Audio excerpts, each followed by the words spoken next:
Okay, we're holding Shleishim Yom Lifnei Chag, right? It's 30 days before Pesach. Yesterday in Shul we had a Fabrengen. So a young man told me a story that he was flying someplace for Pesach. He was going to his wife's family, live in Europe. So before Yud Aleph Nisan, he didn't want to leave. So Yud Aleph Nisan in the afternoon was his flight.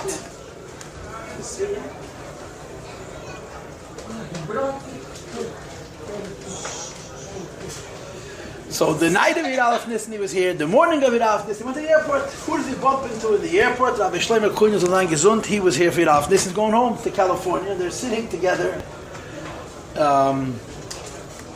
waiting for their respective planes. He's going to California. He's going to Europe. So when they had to part, this young man tells Rabbi Kuhn, Pesach. So this is how he tells me the story. He turns tomato red, gets very upset, doesn't say anything for about a minute until he relaxes a little bit. He says, "Tell me, you ever tell people at Rosh Hashanah, Aferich Sukkos?" The day before Rosh Hashanah, you wish person a happy Sukkot. He says, "Today is Yud Aleph Nisan, was trachten wegen Pesach." This is a story from a chassid. So Shloshim Yom Lifnei Chag was a week ago, Benes. Yud Aleph Nisan, we was in 30 days of Yud Aleph Nisan. We're saying Kuf Yud Ches and Chap Anayin because next year is Kuf Yud Tes. I know how it feels because I'm saying Kuf Yud Tes for the Rebbe. The truth is I'm saying Kuf Yud Tes for myself. I'm saying it for the... B'chlal, when I was a child growing up, there was a little story we read in the Talks and Tales that was entitled Vos men tu tut men vazich. Whatever you do, you're really doing for yourself. It's a whole story. It's a drama. But the Nekud is Vos men tu tut men vazich. And, thinking about the Rebbe and our iskashas to the Rebbe, was men tut men vazich. And if nit vazich is for the kinder, if it's not for us, then it's for our children. To pay attention to iskashas to our tzaddik, to the Rebbe, to the Nasi Ador. So within 30 days of Pesach, within 30 days of Yud Aleph Nisan, so it's time to prepare yourself for Pesach. There's a lot of things that have to be done for Pesach. And one of them is to think about another person. Kimcha de Pische, Mois Chitem is a din in Shulchan Aruch. The Rebbe says that we should do it before Sukkot. All sword brings a eye from an Arizal.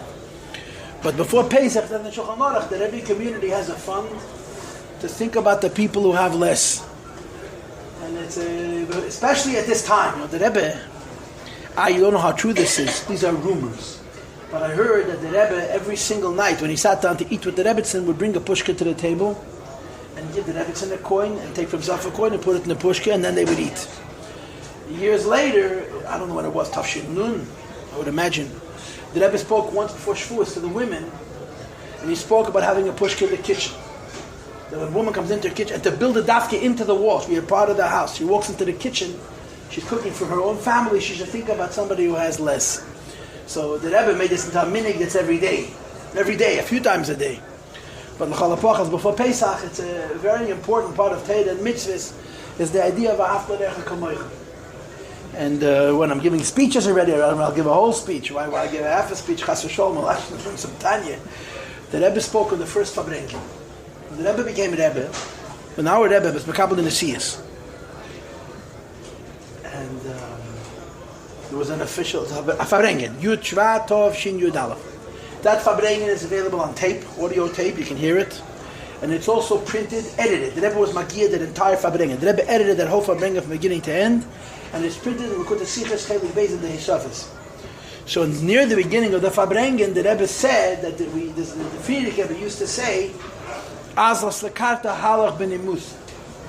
That when you come to a land, you have to follow its customs. In other words, America has a way. So if you're living in America, you should follow the ways of America. Not chas v'sholem, to change the Torah to suit America, but to use America within the parameters of the Torah. So the Rebbe said, in America, whenever you take a new position, you have to make a statement. And the statement has to be Dovar HaMavelas Harayin. It has to be radical. And by the way, the Rebbe's whole Mitzvah says a radical statement. Doesn't have to say a word, it has to just exist. So the Rebbe said, I don't know if it's still necessary to do it, but I'm going to do it. And the Rebbe made a statement. And the Teichen of the statement, if you think about it, it's now almost 70 years since that statement was made. That statement was made 68 years ago. If you're misborn in that statement, you see a timelessness. I mean, everything the Rebbe says is Torah, it's timeless. But the Rebbe said the statement is that the Rebbe the Shver gesagt, the Friedrich Rebbe hat gesagt, dass dort drei Ahaves. The Friedrich Rebbe said that there's three loves. I'm sorry, I have a new phone, I don't even know how to turn them off. Okay.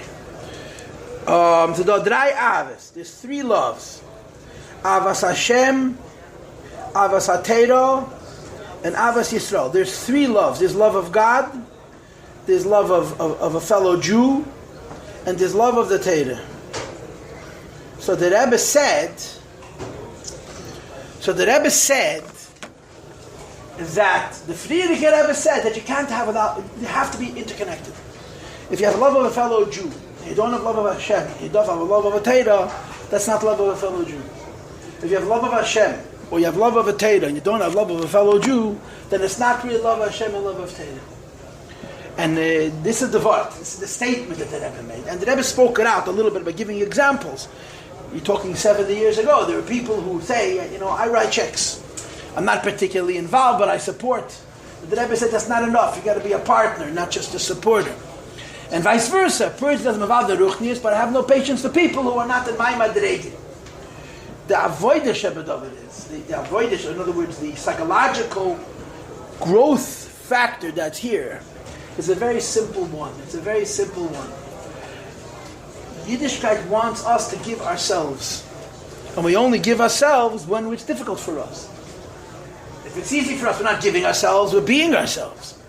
And the real truth of the matter is that when a person gives himself, he becomes a better self. It's a Metzias Advar. Good morning.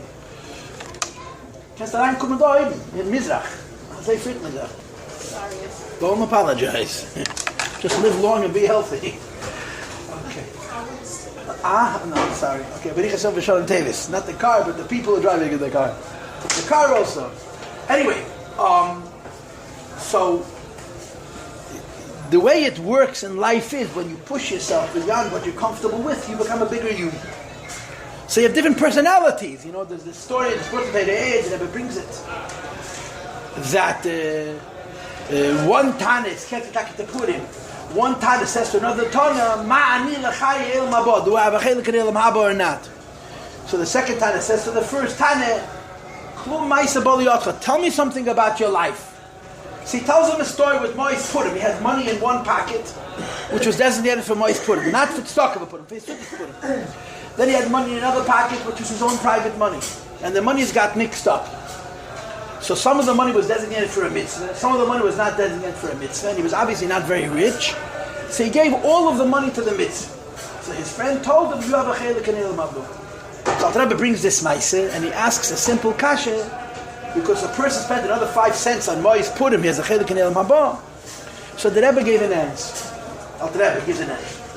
The answer is, there's different personality types. Some people are by nature Morashcheda, the introverts. Yeah, by nature what? Morashcheda, introverts. A person who's by nature an introvert is studious and organized and cheap. It's not very generous, he's frugal. A person who's a model levana, a person who's more outgoing, a person who's more social, an extrovert, can't come on time, he has spielkis, he's not always gerechen, but he's much more generous. For him to sit and learn is heipach tivi legami. So when a person lives a life of Yiddishkeit, but it's in concert with their nature alone, then the madrega of Elam Haba, about which they were speaking, he's not zeicha for. But if you do something against your nature, then you have a chelik in Elam Haba. So if you have a person who's, when it comes to money, he's generous. And when it comes to Teda, he's studious. One thing or the other is against his nature.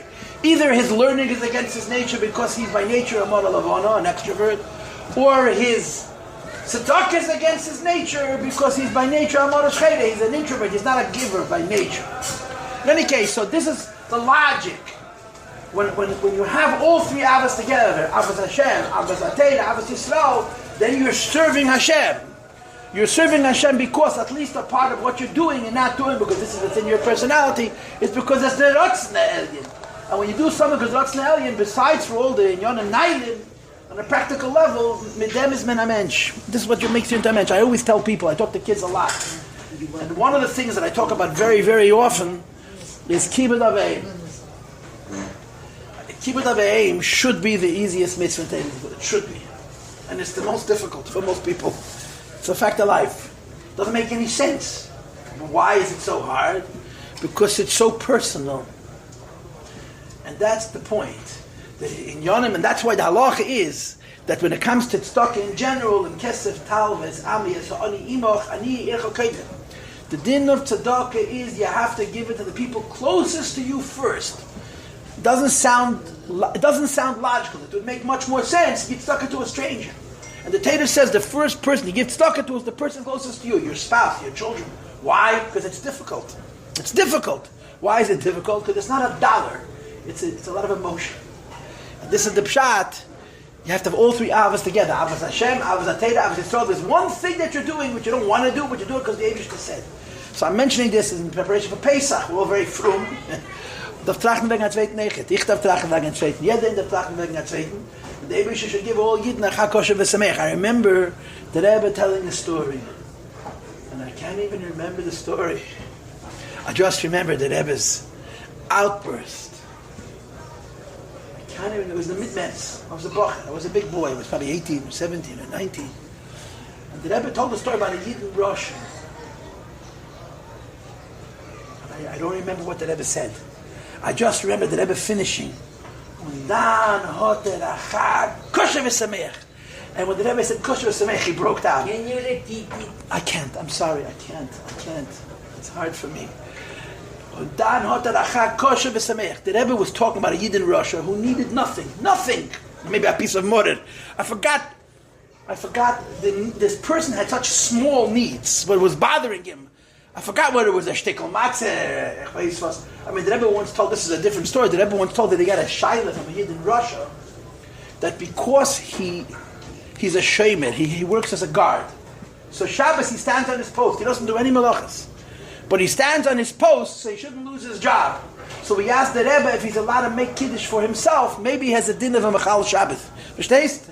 A Yid in Russia who goes to work, doesn't do anything, he just stands on his post. Ask the Rebbe that since other people see him standing there and they don't know that he's not doing any malachas, they may think he's a mechal Shabbos. Is he allowed to be mitzi himself with kiddush? Could you imagine a Yid's problems? So I remember this, and I can't remember what it was about. But the Rebbe spoke about a Yid in Russia having a need. And then the Rebbe said, Dan, Hatan, Achag, Kosher v'Samech. Okay, anyway, good morning. Welcome to After Purim on the way to Pesach.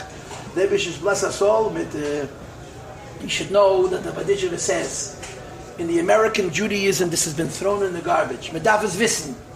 As much as everyone says that dust is not chometz, and the wife is not a sar la'azozil, and the husband is not a chves nitvos, we say this Rosh Hashanah by Tkiyas. People have to notice that when you say Yehirot after Tkiyas, you say Min Kashrako, Min Kashako, Min Tashak. Remember, so the Baditche V'Ravad getouched. When you blow Rosh Hashanah Shefer, you want to have a good yard, yeah? And this is up to the Eibush. This you can't buy a ticket on a ship. What do they call those things? Cruise. And let somebody else feed you and somebody else buy you because you can write a big check. This you have to give elbow grease.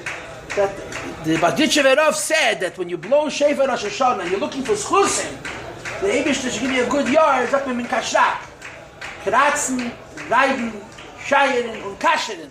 He talked about the fact that before Pesach we sweat and we scratch and we're nervous and we're apprehensive. We have taken that whole part of our Yiddishkeit and replaced it with a few dollars. Unfortunately, it's really unfortunate. It's very sad to see people who call themselves very frum who've decided that somehow this is psnit. It's not only that you're getting rid of chametz, you're getting rid of chametz in yourself. And that's why Yiddish mamas are gekratzt and gereibt and geshayet and gekashet, and they wouldn't eat somebody else's food if their life depended on it. Because Pesach is very special. Pesach davazan bezich. Now, if you're planning to go on a Torah cruise, please don't let me change your mind. But you should know that it's not just old-fashioned and poor and suffrage, which is why the reason Yidden made Pesach the way they make Pesach. There were plenty of rich Yidden in Europe who made Pesach just like this. Favos, because it's avodas Hashem. And we've taken such an extreme against this. It's put down and it's mocked and it's belittled and it's displaced. And we're missing something very pneumistic. Cleaning for Pesach is avodas Hashem. It's avodas Hashem. It's not slave labor. And avodas Hashem tut man mit simcha of levov. You know the story with the Chafetz Chaim and his balabosta, yeah? She's on all fours scratching dust off the floor, and he tells her, it's not chametz. She says, what do you know about chametz? He says, I wrote the Shulchan Aruch.